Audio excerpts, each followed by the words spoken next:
네, 여러분 안녕하십니까, 박재홍입니다. 네, 자칭 무당파 두 분과 함께하는 화요일의 더 락크롬을 시작하겠습니다. 먼저 정규제 전 한국경제주필과 함께합니다. 어서 오십시오. 안녕하세요. 네. 자, 그리고 이석현 평론가 어서 오세요. 안녕하십니까, 철새평론가 이석현입니다. 세 번째 안녕하세요. 철새가 아니에요 이제. 아, 그런가요? 예, 텃새입니다. 텃새. 아, 텃새. 예, 락크롬의 텃새 이렇게 해주세요. 아, 텃새를 받고 있는 것 같고 제가 철새를 지금 세 번째 하고 있는데 네. 아직도 얕은 인지도 때문에 계속 얘기를 해야 되는 불가피한 상황이다. 근데 주필님 굉장히 밝아지셨어요. 아, 그런가요? 회가 거듭될수록 밝아지셔. 아, 이석현 효과다. 예, 앞으로 계속 이 웃음을 끊이지 않게. 그렇죠. 지난주에 제가 예. 40자로 맡고 있다는 그 투약 사실을 네. 공개하지 않았습니까? 맞아요. 그래서 다들 뭐 그 얘기를 물어보더라고요. 한판 효과. 승부의 효과는 대단하다. 효과. 저만 피해가고 있다. 다이어트 효과 없다. 아니 없다기보다 제가 지난주에 40자로 홍보 대사를 자처했었지 않습니까? 그렇죠. 참 죄송하고요. 저 아니 때문에 원래는 일주일에 얼마나 빠져야 돼? 그게 뭐 사람마다 다르긴 한데요. 네. 보통의 경우. 부끄럽네요. 제가 네. 그 효과를 저만 피해가고 있어서 저 때문에 이제 주가가 떨어지거나 그런 죄송스러운 일이 생기면 안 되지 전혀 않습니까? 상관없나? 상관이 아예 없지는 않습니다. 네. 근데 또 제가 몸살이 나가지고 찔 거 안 찌고 있겠지. 더 찔 거를. 그거라도 만족을 해야 되는. 예, 현상 유지라도 충분하다. 40자로 홍보 대사는 이제 내놓겠습니다. 그냥 이석현입니다. 알겠습니다. 자, 일단 그러면 바로 또 현안으로 넘어가도록 하겠습니다. 자, 국민의힘 얘기로 넘어갈 텐데 요즘 이제 국민의힘 윤리위 징계 문제로 굉장히 시끄럽습니다. 그런데 오늘 김민수 최고위원의 발언이 또 화제가 됐는데 갑자기 태세 전환인가? 뭐 이런 얘기가 나오고 있어요. 자, 영상을 일단 보고 이어갑니다.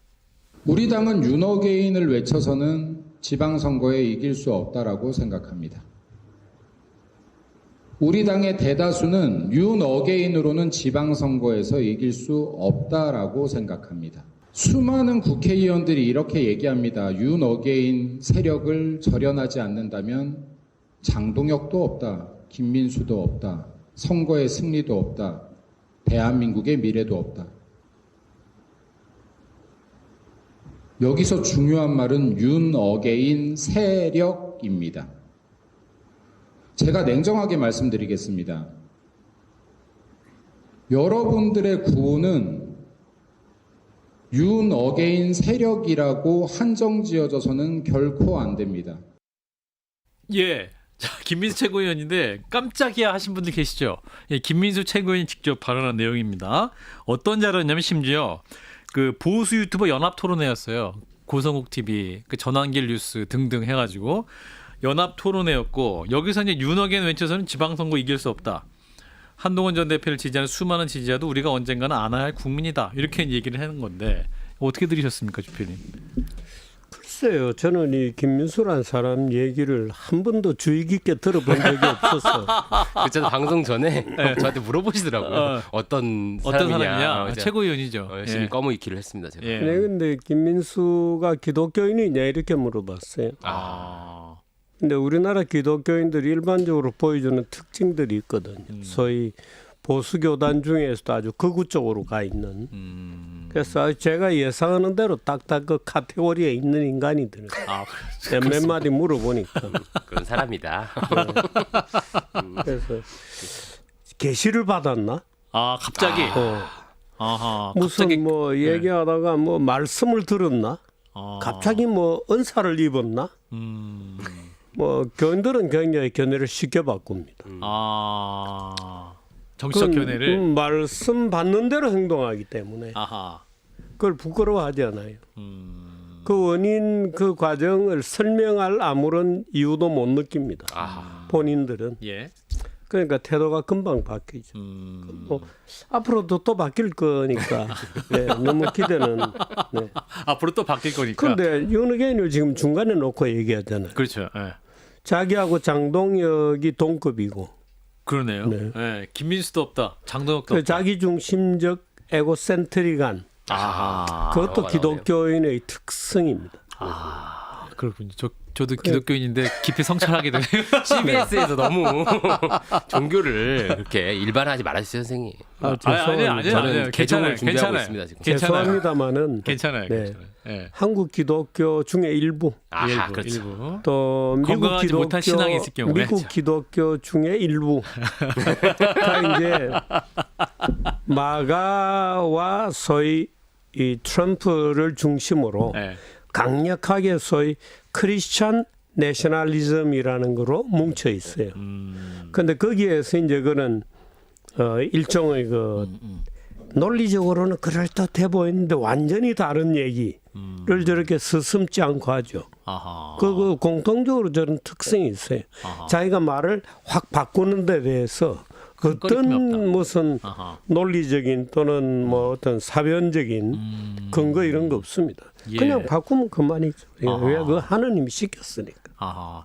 사실 말씀하신 대로 갑자기 또 장동혁 대표도 독실한 기독교인이다. 이걸 또 내세우는 분이긴 하기 때문에 이분이 또 그럼 한꺼번에 같이 바뀔 수도 있겠네요. 아, 그렇죠. 근데 사실 이 장동혁, 김민수 네. 이 두 분, 소위 장동혁 코에서 윤호기인과 부정선거를 빼면 뭐가 남죠?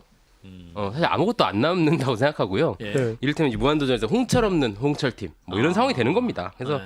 참 선생님 말씀하신 홍철이는 누구죠? 노홍철. 홍철은 홍실하게 있습니다. 선생님 좀 공부 좀 미리 아무튼. 알려드려야 되나 제가. 네, 그런데 잘했어요. 잘했어요. 아무도 이걸 진지하게 보지 않는 지금 아. 상황 자체가 예. 그 현실을 대변하고 있는 것 같고 아하. 말씀하신 대로 입장도 바뀔 수도 있는 겁니다. 그렇기 때문에 그때는 참 어떻게 얘기하실까 궁금하고 아하. 이렇게 참 정치를 쉽게 할 수도 있구나. 아하. 보통은 이제 네. 저 같은 거 보좌관 하면서 입장을 바꾸면 바꾼 이유를 막 설명하려고 엄청 애를 써요. 그 메시지를 준비하려고. 근데 이제 나와서 이제 그렇게 준엄한 목소리와 교주 같은 표정으로 이렇게 한마디 하면 다 바뀌는 건가. 참 쉽다. 부럽네요. 저도 저렇게 정치를 하고 그러니까 싶습니다. 지금 국민의힘에서 이제 친한계 쪽 사람들이 이제 이 발언을 보고 오늘처럼 김민수 최고위원의 발언이 정상적으로 느껴진 적이 없었다. 뭐 이렇게 말씀하시기도 했는데 자, 전환계 씨가 또 가만히 안 있습니다. 장동혁 대표를 향해서 윤 어게인과 갈 수 없다는 게 당대표의 공식 입장이냐? 3일 안에 답하라! 이렇게 얘기했고 그래서 오늘 장동혁 대표가 제가 공식적으로 밝혀온 입장에 변화된 게 없다. 장동혁과 함께해야 한다. 또 이렇게 얘기했다고 합니다. 전환계 씨는 절연과 관련해서는 이제 장동혁 대표가 김민수 최고를 통해서 노라고 하더라. 노라고 하더라. 이게 뭐예요? 절연 아니다? 그러니까 이것도 해석을 해야 돼요. 또. 아 이게 바로 이해가 안 가서. 저를 안 한다는 거겠죠. 네. 예, 뭐 그분들이 해석하기. 노 절연 아니다. 아하. 장동혁 대표 이런 입장은 어떻게 보세요, 대표님? 근데 왜 이렇게 얘기하죠? 윤호개인을 포기하느냐 이렇게 물었는데 예. 장동혁은 변함이 없다. 이건 무슨 대리 그죠 입장 무슨 전달이죠. 어법들인지 모르겠어요. 네. 장동혁은 변함이 없다. 장동혁과 아하. 함께 가자. 어디로? 모르겠는데요. 예. 근데 왜 이렇게들 논리에 맞지 않는 얘기들을 그렇게 아무렇게나 하는지 모르겠습니다. 그러니까 이게 이제 기존의 입장과 변화된 게 없다. 문제 해결할 수 있는 국민의힘이 이끄는 장동혁과 함께 할 것이다. 이렇게 하면 아직 떠나지 마라. 그러니까 이분들이 뭐랄까 모든 세력을 다 잡으려고 하다 보니까 이러한 상호 모순적인 상황이 나오는 게 아닌가. 그렇죠. 아니 일종의 그러니까 모든 세력과 그동안에 다 잡았던 것은 아니죠. 예. 그러니까 윤호개인 세력에 예. 떠밀린 듯한 예. 그래서 어떤 윤호개인 세력과 이제 한 묶음이 돼 있었는데 네. 도저히 이 상태로는 뭐 최근에 뭐 숫자들이 얘기해 주듯이 여론조사? 뭐 침몰하는 지경이 되니까 예. 이제 말씀이 내려오는 거죠. 그래서 이제 말하자면 아까 김민식 김민수. 김민수 인지도에 좀 신경을 써야겠네. 그렇네요. 이분이. 김민수. 예, 김민수 최고위원. 아니 최고위원 예. 그 선거에서 뽑았잖아요. 예, 그렇죠. 김민수 예. 최고위원은 그 말씀을 들었는데 예. 장동혁 전환길은 예. 아직 못 듣고 있는 거예요. 게시를. 게시를. 아직 임하지 않았다. 아니 황교안도 예. 그 새벽에 기도를 하는데 이 불칼가도 같은 그 말씀을 부정선거를 밝히라. 그 하는 그 메시지 받았다고 그 합니까? 메시지를 받았다는 거 아닙니까? 그 굉장히 자신 있게 얘기해요. 그러니까 분명히 메시지가 있죠. 예. 그 메시지가 이제 차례차례 아직은 전환길은 안 온 것 같고 보니까 예. 네, 장동혁은 이제 김민수의 바뀐 모습을 보면서 저런 메시지가 오기는 왔구나 하고 느끼는 거고. 정치 방송이 아니라 신화를 다루는 종교를 다루는. 아니 근데 이게 네. 국민들 대상으로 일종의 아니 제가 어장. 재밌게 좀 해보려고. 그럼요, 재밌어요. 그럼요. 지금. 재밌어하는 얘기입니다. 굉장히 서스펜스, 스릴러. 종교에 대해서 뭐 아니죠. 예. 예, 비하의도가 없으시다는 당연하죠. 거. 예. 국민들 상대로 일종의 어장 관리를 시도하는 느낌이 들어요. 양쪽에다가 장도혁 대표가 이런 사실 장면은 저희 불륜 드라마 같은 데서 많이 나옵니다.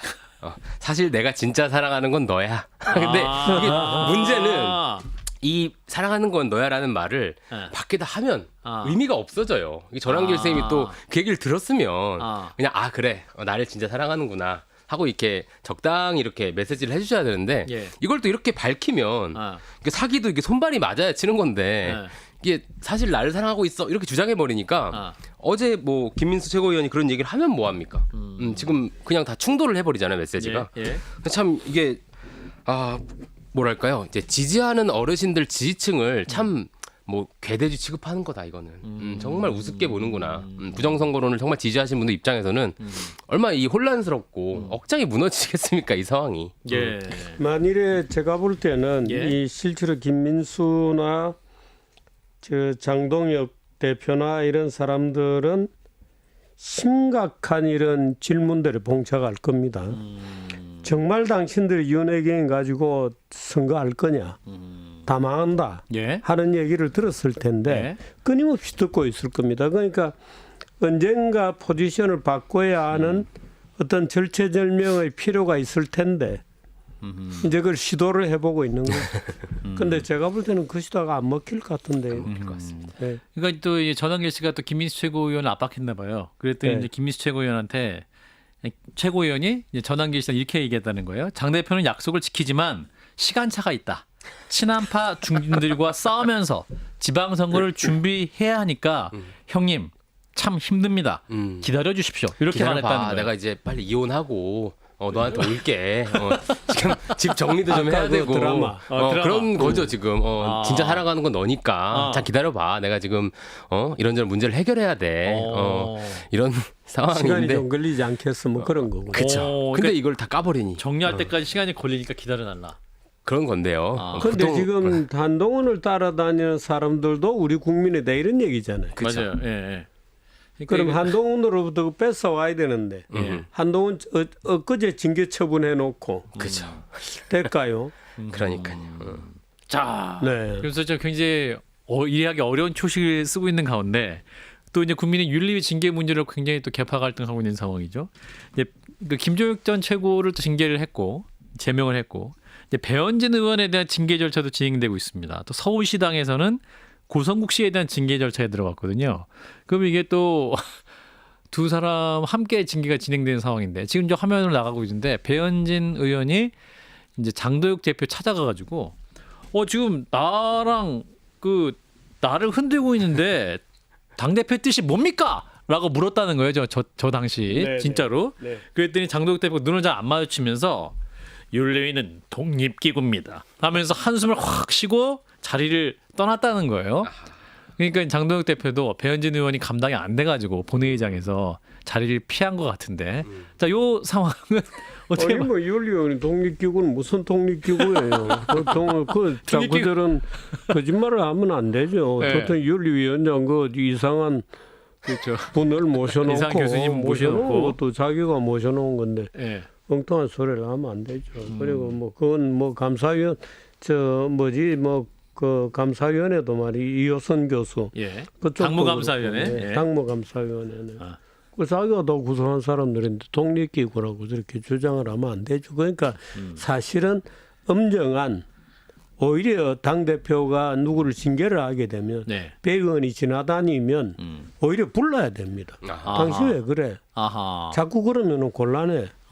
징계를 받더라도 오히려. 내가 오히려 불러야죠. 아하. 그러네요, 사실은. 그럼요. 그 당의 대표가 되어가지고 자기 당 소속 의원이 예를 들어 징계에 해당하는 그것도 출당에 버금가는 지금 징계를 한다는 거 아니에요? 예. 그런 지경이 되면 불러서 엄중히 꾸짖어야죠. 그런데 저 뭐 당이야 그 뭐 윤리위원회는 저 그냥 독립기구야. 난 잘 몰라. 예. 뭐 이런 식으로 자리를 피하는 것 자체가 정말 비겁한 행동이다. 대표답지 않은 행동이죠. 아하. 그런데 지금 문제는 그렇습니다. 예? 이 제가 그 국힘당은 검사당, 판사당이라고 늘 이제 비판을 해왔잖아요. 예.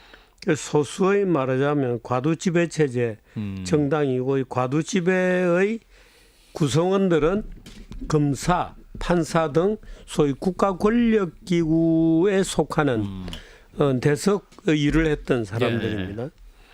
그런데 이 사람들의 세계관은 문제가 있으면 토론이나 예를 들어서 뭐 여론을 얻음으로써 문제가 해결되거나 또는 뭐 예를 들어서 누가 승리자가 되고 패배자가 되고 이런 게 아니고 예. 말하자면 이런 윤리 기준, 뭐 징계 절차 이런 걸 가지고 지금 정당을 끌어가고 있는 거예요. 예. 그런데 이런 방법은 정말 치졸한 방법이죠. 그러니까 정당의 윤리위원회라는 것은 그야말로 뭐 선거 과정에 어떤 복잡한 문제가 생긴다든가 해석하기 어려운 문제가 생긴다든가 뭐 네. 이런 때 그걸 중재하는 것이지 지금 이런 멀쩡한 상황에서 마음에 안 든다고 오로지 계파가 다르다는 이유로 불러다가 징계로서 말하자면 당적을 정리하게 만들고 하는 것 자체가 사실은 말이 안 되는 얘기입니다. 그러니까 말하자면 뭐 저 일본에서는 숙청 이런 말도 쓰던데 그야말로 공산당 일당 독재식의 전체주의적 세계관이죠. 지금 저 징계위원회, 윤리위원회 이런 데서 내놓는 단어들이 예. 총화 뭐 이런 말을 내놓고 있거든요. 예. 일반 의제 총합. 네, 일반 의제 총화, 총합 이런 말은 예. 민주적 중앙 집중제라고 하는 공산주의 지도 방식에서 나오는 언어들입니다. 예.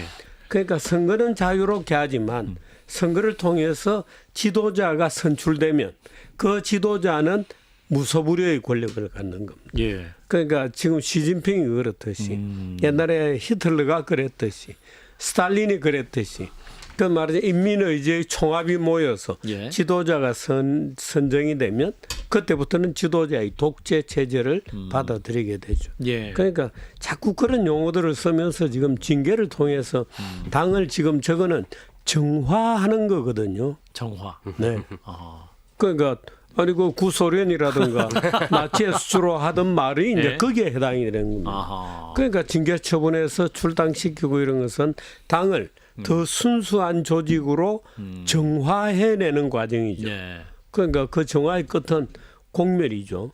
그런데 어떻든 자기들은 그걸 정화라고 생각하고 자기들은 그 과정을 더 윤회개인에 충실하고 부정선거 음모론에 더 충실한 어떤 돌격대 같은 단단한 조직을 만들지 않은 강력한 의지를 갖고 있는 거죠. 그런데 예를 들어서 아까 김민수 최고위원이 이제 그 사람들도 품어 안아야 된다. 예. 만일에 그렇다면 징계 처분부터 중단해야 되죠. 그렇죠. 네. 예. 자, 근데 지금 배현진 의원 같은 경우는 국민의힘에 굉장히 희소한 서울시 안에 있는 국회의원, 원내의원, 송파 의원이기도 한데 지금 근데 이제 배현진 의원이 국회에서 휴대폰 메시지만 잘못 봐도 기자단에 찍히잖아요. 근데 이제 아예 지금 징계론이 있는데 장동혁 대표 딱 앞에 가가지고 오랜 시간 얘기하면서 싸우는 듯한 모습 연출했단 말이에요. 의도한 모습일까요? 아니면 무조건 의도죠. 의도입니까? 참 교현진 의원님 뭐 조건 실건 네. 요즘 보기 드문 테토녀신 것 같습니다. 그래서 일단 직진하신 것 같고 테토입니까? 전략적이라고 생각합니다. 근데 예. 뭐 무조건 테토가 좋은 건 또 아닌데요. 예. 어쨌든 그런 면모를 보여주신 것 같은데 예. 사실 저는 이 징계권을 보면서는 지금 이제 맞불 작전으로 고성국 당원님을 징계하겠다는 거 아닙니까? 예. 근데 저는 이제 친한계 쪽 분들이 그 고성국 시사평론가를 징계하는 쪽으로 가는 거에 대해서는 좀 비판적입니다. 아 그래요. 고성국 씨에 대한 징계가 옳다면 그런 방식에 그러면 한동훈 대표나 김종국 최고위원에 대한 징계도 옳아져 버립니다. 아하. 이게 맞불 작전으로 같이 해서 논리적 네. 모순을 만들 필요가 없다고 생각하고요. 저는 아까 선생님 말씀에 한 단계 나아가서는 정당의 윤리위 자체가 왜 필요한가에 대한 토론도 필요합니다. 사실 이 정당이라는 게 당원들의 어떤 표현의 자유를 얽매고 검열하고 혼내는 집단은 아닙니다. 예. 근데 만약에 어떤 당원이 너무 이렇게 위험한 발언을 했거나 당의 지도부 직책을 맡은 자가 부정적 발언을 했을 때 당 지도부가 나서 징계를 할 수는 있죠.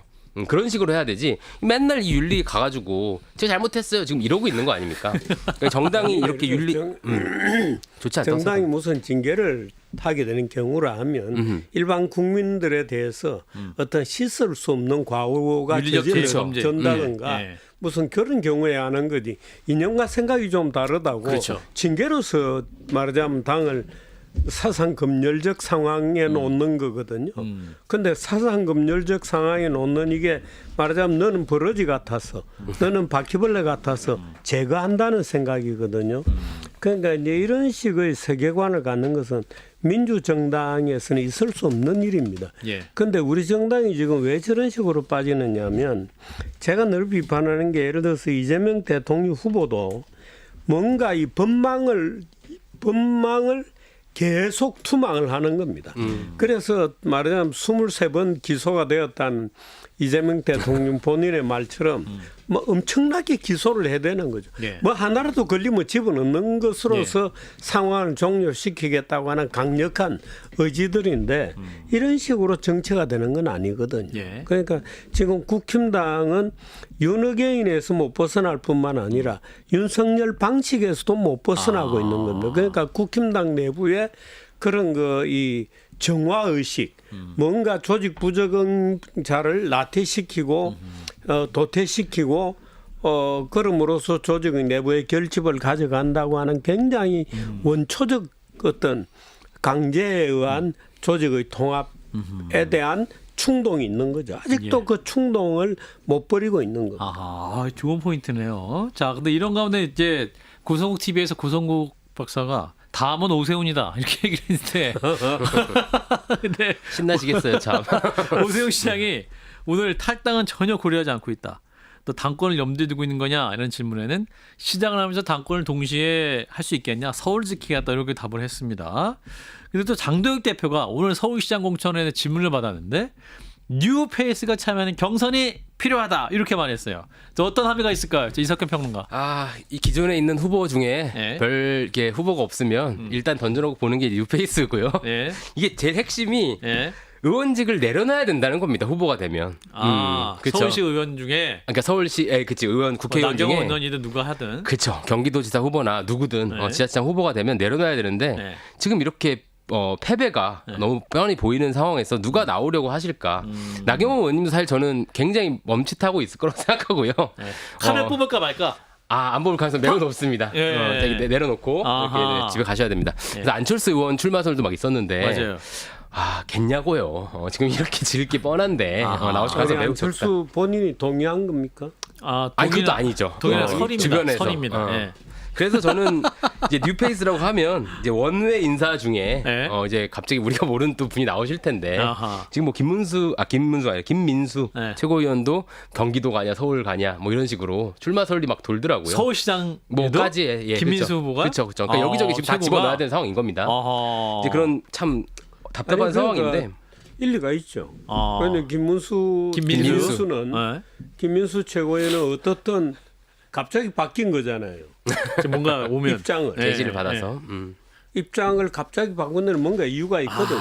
그쵸. 중도 공략이 필요한 경우에 그러니까 뭔가 자기가 뭐 출마를 해서 그럼요. 말하자면 포지션이 완전히 지금 다르잖아요. 그러니까요. 그러니까 그동안은 국힘당 안에서만 싸우다가 그러네. 이제는 밖에 나와서 선거판에서 싸워야 되니까 뭔가 출마 결심한 모양이다. 뭔가 엎을 가능성이 있어 보이는데요. 네. 그러네요. 맞는 그러네요. 말씀입니다. 네. 사실 저희가 좀 장난식으로 얘기하는 것도 있긴 한데 사실 국민의힘 내에 좋은 후보도 있습니다. 뭐 윤희숙 전 의원이라든지 서울시장 후보로 출마를 하신. 예, 서초갑 근데 출신. 제가 뭐 사전에 선생님이랑 얘기했지만 예. 또 이런 좋은 후보는 꼭 국민의힘에서 공천이 안 됩니다. 그래서 참 실력이 있으면. 비극입니다. 그래서 뭐 윤희숙 전 의원께서도 사실 뭐 이런저런 입장을 정확히 내시는 모르겠는데 뭐 부정선거나 이런 거에 대해서 근데 어쨌든 이런 경쟁력 있는 후보가 살아남기 어려운 구조 안에 있다 이런 생각이 드네요. 그렇군요.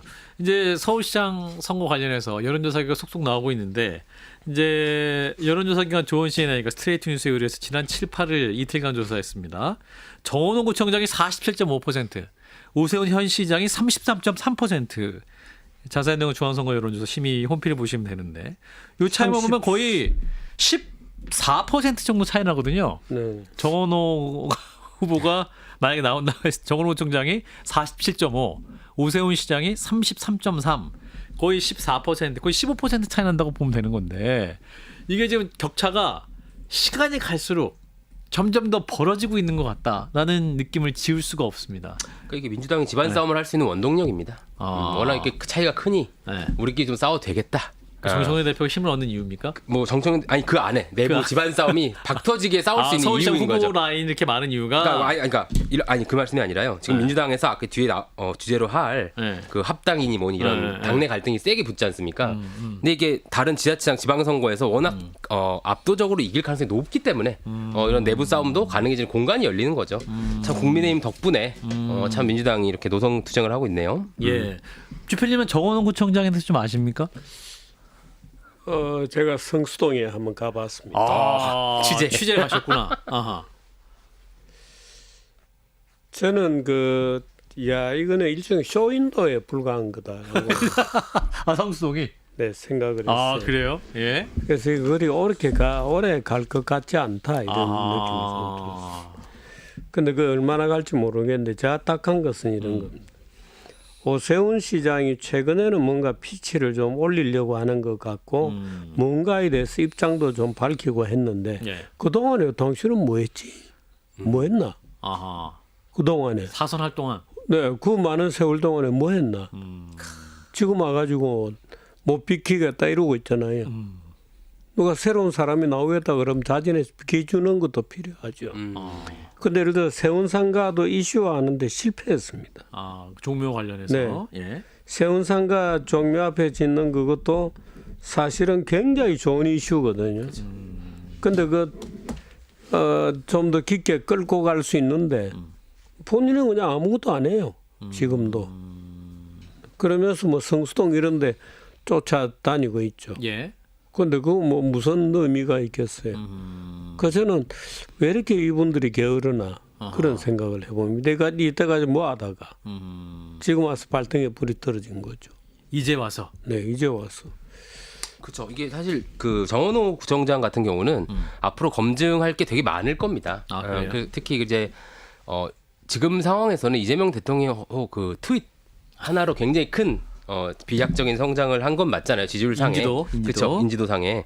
그렇기 때문에 앞으로 뭐 여러 가지 질문을 받게 될 것이고 수많은 의제에 대해 사실 서울시장은 답하게 돼 있거든요. 그렇기 때문에 지금처럼 고공행진이 계속되긴 쉽지 않을 건데 어쨌든 지금 이건 다 이제 국힘이 너무 못하고 있기 때문에 뭐 압도적 차가 나는 것 같고요. 오세훈 시장 입장에서는 당이 야속할 것 같습니다. 내가 뭐 선생님 입장에서는 정말 이제 자성을 할 필요도 있을 텐데 당이 이렇게 엉망이니 내가 제대로 빛을 못 본다. 뭐 이렇게 생각할 수도 있을 것 같아요. 자, 이런 가운데 예. 오세훈 본인이 전혀 리더십을 못 발휘했죠. 그렇죠. 뭐 늘 내 탓이 뭐 해야지. 중요한 뭐 갈등이 있을 때마다 늘 침묵을 지켰죠. 늘 실종이었습니다. 예를 들어서 뭐 12.3 구테타 날 때도 침묵이었죠. 한동안 계속의 침묵. 그러니까 조금 입장 곤란하면 침묵이. 그분의 주특기죠. 예를 들어서 뭐 종묘 문제도 그렇고 예를 들어 저는 성수동에 가서 쭉 그 골목골목 다니면서 참 발이 아프도록 다니면서 이 소위 정은호 구청장이 주장하는 이 성수동 개발이 과연 어느 정도로 착근되고 있는지에 대해서 그 직접 가봐야 되거든요. 경제 기자를 오래 하면 직접 가보면 현장 취재. 약간 감이 들어옵니다.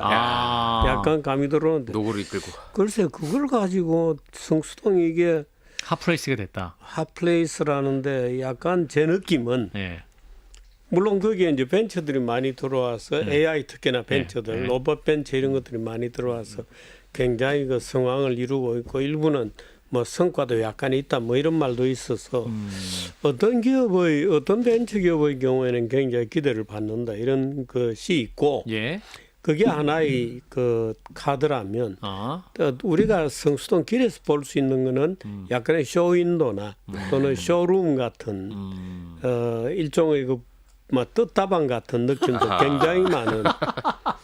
약간 그 젊음의 거리의 컨셉을 약간 이해 못 하시는 거 아닌가요? 아닙니다. 선생님이 맞습니까? 이해하십니다. 이해하세요? 익선동 핫한 데를 막 주름 잡고 다니시는 분이에요. 제가 많이 같이 충분히 다녔는데. 이해하죠. 죄송합니다. 제 생각이 짧았습니다. 예를 그 정도로 들어서 자신할 정도는 아니세요, 선생님.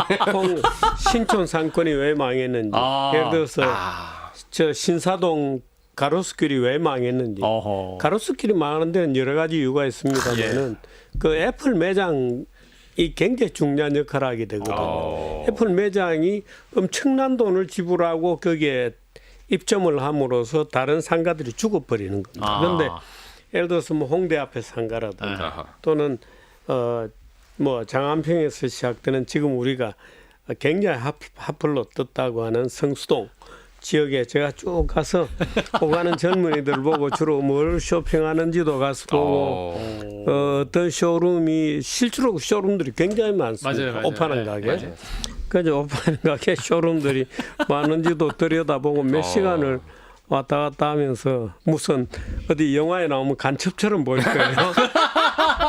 거동이 수상한 자네요 그래서 정말. 아니 더군다나 늙어가지고 그러니까요. 어르신이. 부동산 회장님 같아 그럴 보일 수도 있고. 그럴 수도 임장 같은 모르겠죠. 사버려야겠다. 네. 네. 그래서 제가 쭉 가서 보면서 그쪽에서 일하는 벤처기업 사람들하고도 누구누구 뭐 이렇게 연결해서 조금 얘기를 들어보기도 하고 그랬습니다만 우리가 보는 그 겉으로 굉장히 화려한 그 모습은 분주한 모습은 어떻게 보면 약간 덧다방 같은 모습일 수도 있어요.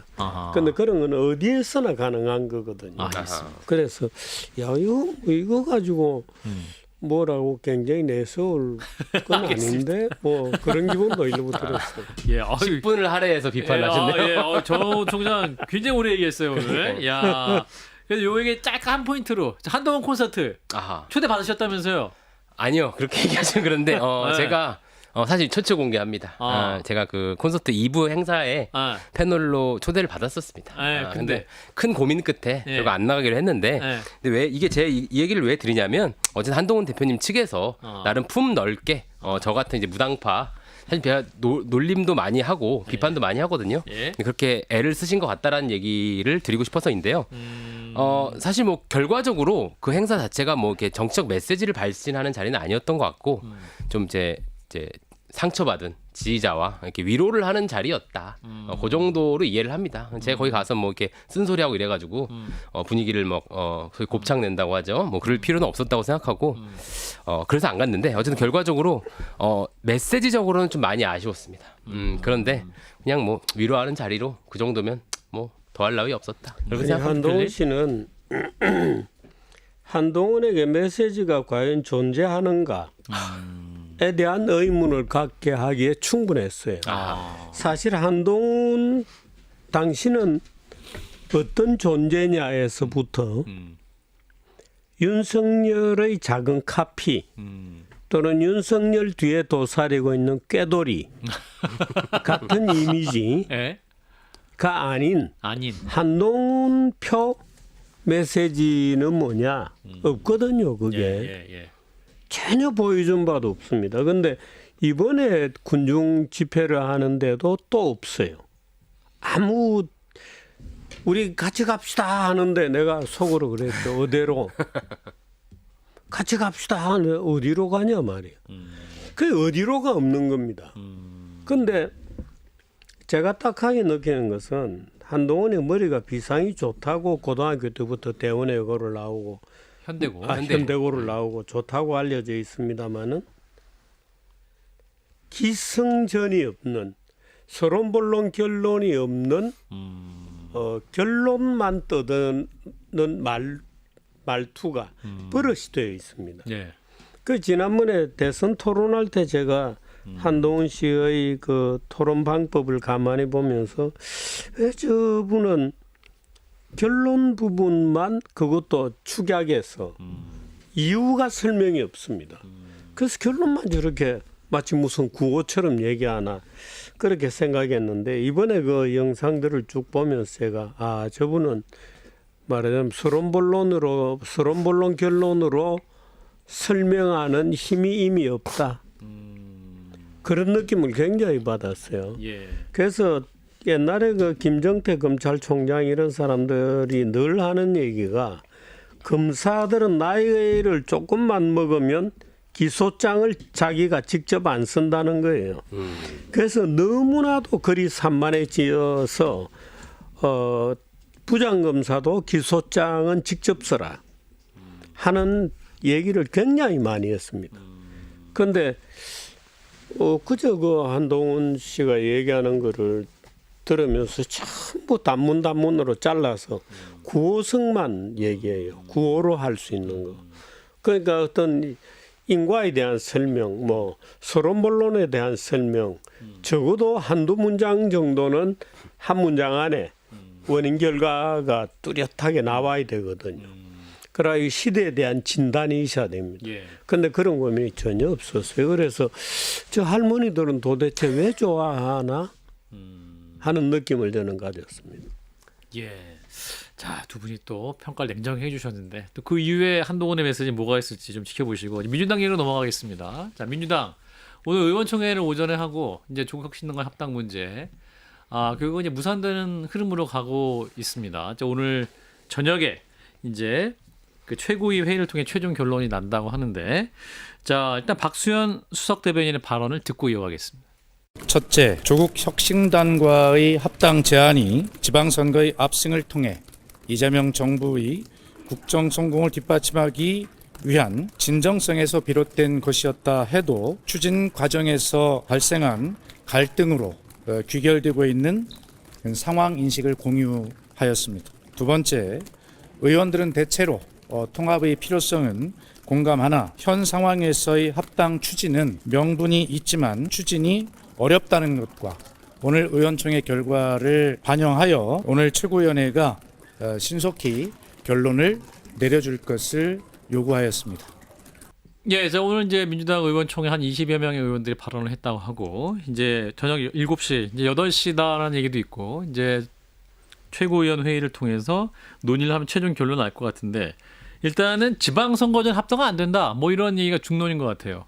이석현 평론가. 그런 것 같습니다. 이제 그렇게 결론이 난 것 같고요. 2차 명청대전, 1차는 전당대회였다고 생각하는데 2차 명청대전의 결과가 이재명 대통령의 압승으로 끝이 났다. 이 승리에 따라 많은 것이 지금 뭐 임명도 철회되고 막 정청래 대표가 했던 예. 이런저런 인사도 취소를 시키고 막 이러는 수순이 이루어지는 것 같습니다. 그런데 이 말은 우리가 명청대전 뭐 이렇게 얘기하잖아요. 예. 근데 사실은 이 정청래 당대표의 뒤에는 소위 친문이 있습니다. 예. 그래서 사실은 지난 그 문재인 정권과 이재명 정권의 칼라의 차이, 이념의 차이가 사실이 갈등 속에 내재해 있죠. 예를 들어서 국힘당 같은 경우에 갈등의 그 선이 말하자면 지진이 일어나는 그 단층선이 윤 문제에 있습니다.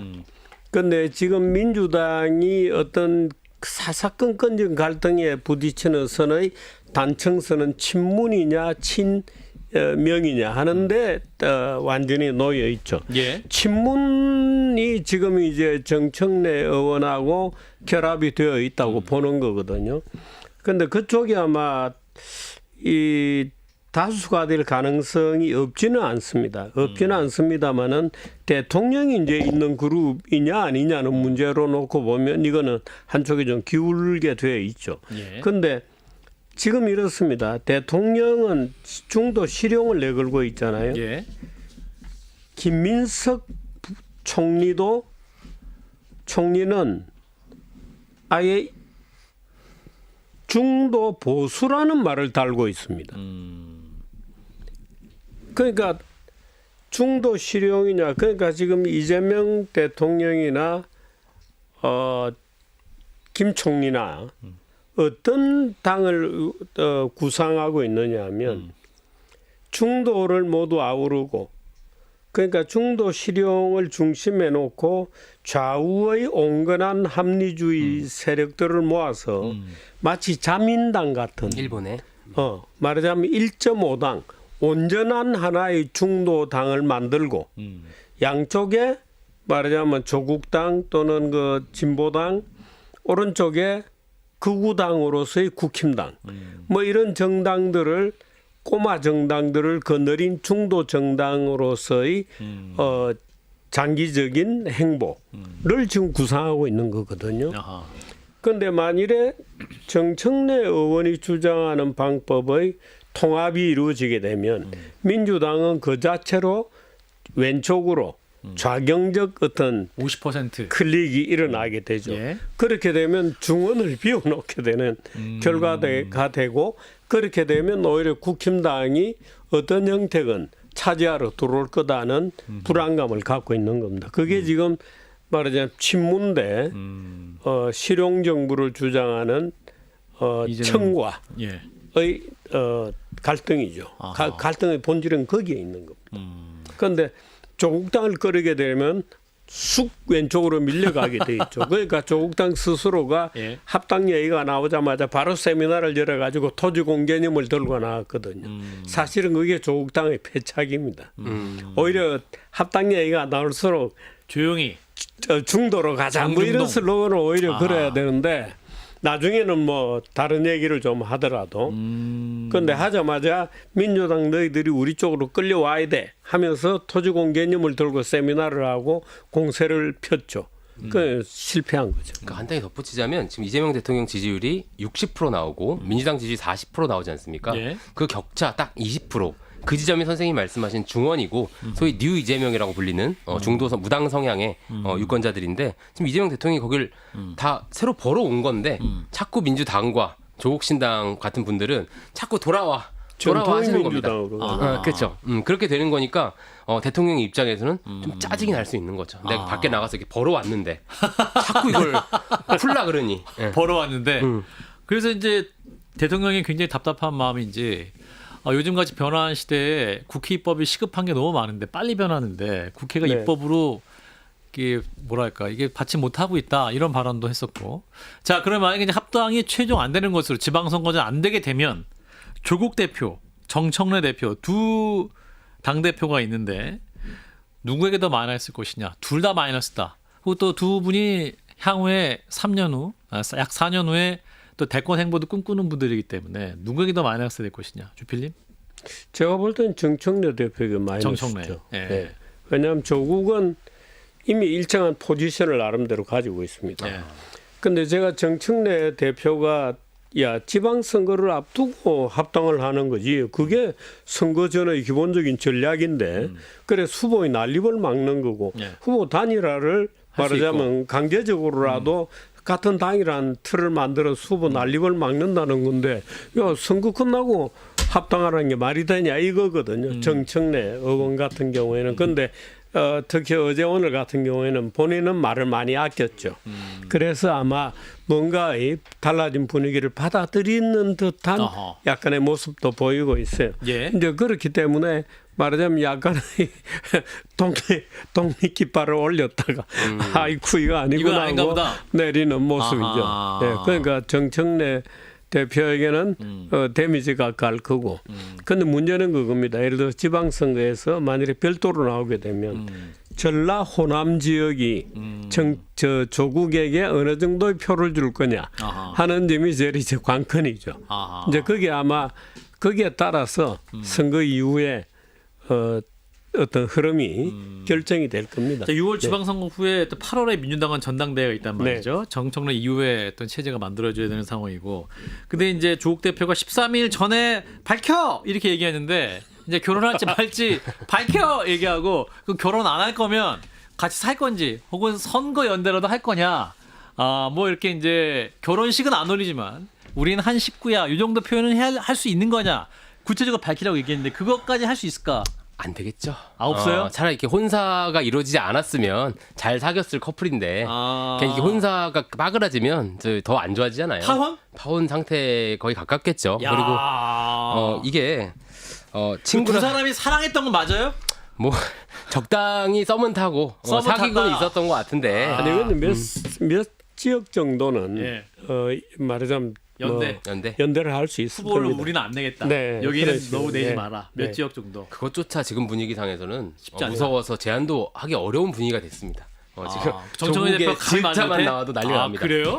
그래서 참 친구라도 될 걸 그랬어 라는 노래를 조국 선생님께서 부르시지 않을까. 친구라도 될 걸 그랬어. 야, 이거 좋다.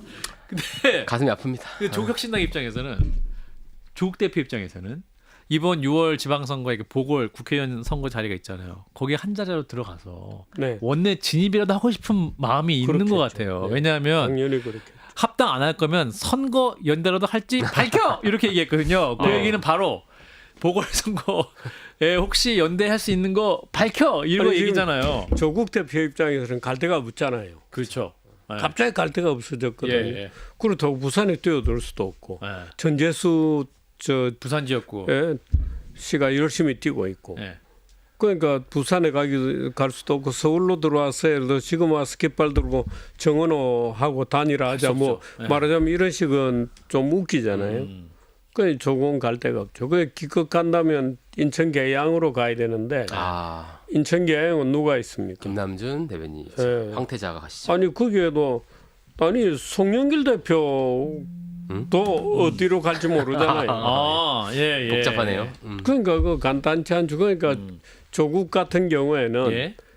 인천 계양으로 나중에 갈 수도 없고 서울시장, 부산시장 어느 하나 만만하지가 않게 갑자기 돼버렸죠. 그러니까 합당 얘기가 나오면서 바로 무슨 뭐 토지 공개념 걸고 막 공격을 하고 그 공동 대표도 해야 된다 뭐 이런 예, 얘기도 하고 그런 식으로 말하자면 약간 오버했죠. 스텝이 꼬였다. 네. 사실 조국 대표님이 더 이렇게 아쉬운 쪽인 게 명백한데 지금 약간 정청래보다 그렇죠. 근데 구도상에서 지금 친명 이제 비판하시는 분들 입장에서는 되게 주류처럼 보이게 된 거예요. 정청래, 유시민과 함께하는. 조국 대표가 그렇죠. 그러니까 되게 억울하실 면도 한데 네. 저는 지금 뭐 누가 가장 치명상을 입었나라는 질문을 하셨는데 또 치명상은 김어준 총수와 유시민 작가다. 사실 이 민주당 진영 안에서 네. 이 두 분을 비판하는 분위기는 거의 성역화돼 있었는데 이번에 거의 친명 그 지지자들이나 스피커들 쪽에서 십자포화를 때렸습니다. 정말 이런 분위기가 있었나? 제가 보면서 네. 세상이 이렇게 바뀌었어 언제? 뭐 이런 생각이 들 정도로 네.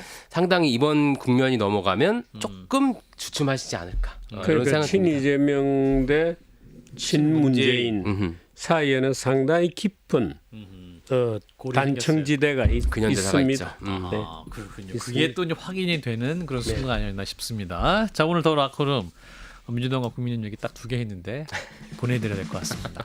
건강하게 명절 잘 보내시고 다음에 또 뵙도록 하겠습니다. 고맙습니다. 네, 고맙습니다.